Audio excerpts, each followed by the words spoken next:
سلام، كي دايرين؟ اليوم كنحضر معكم الحلوى بمكون سري. المهم ندوزو المقادير وطريقه التحضير ديالها.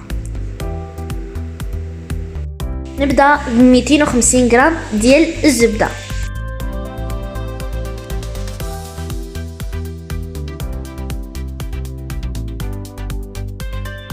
وكنزيدو قبيصه ديال الفانيليا وكاس ناقص اصبع ديال السكر وربع كاس ديال الزيت النباتي، وهذا المكون السري حليب بودره.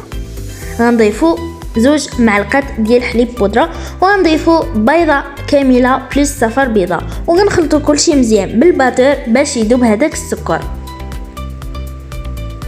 وهنا بعد ما خلطنا كلشي مع بعض غنزيدو 2 معلقات ديال الكاوكاو المرح الخشن، وغنضيفو شويه بشويه ديال الفرينه حتى تصير عجينه طريه، وغنزيدو معلقه صغيره ديال الخميره الكيميائيه، وغنخلطوهم مع بعض باليد حتى يتجمعوا.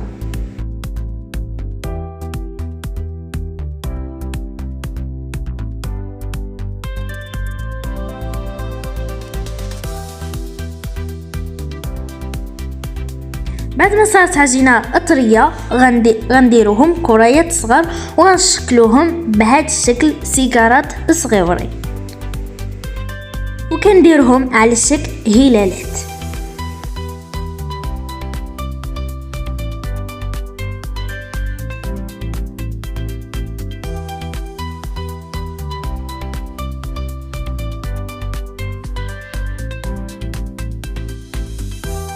وكنبنسيوهم بالكونفيتور بالمربى وكنغمسهم في الكاوكاو.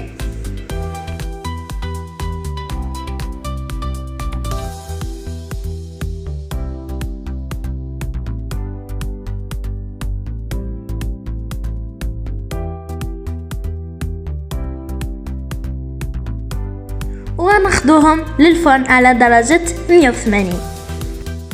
وهنا بعد ما طابوا شوفوا كيفاش جاو هايلين بالبزاف وبنتهم روعه. جربوهم ما راحش تندموا عليهم.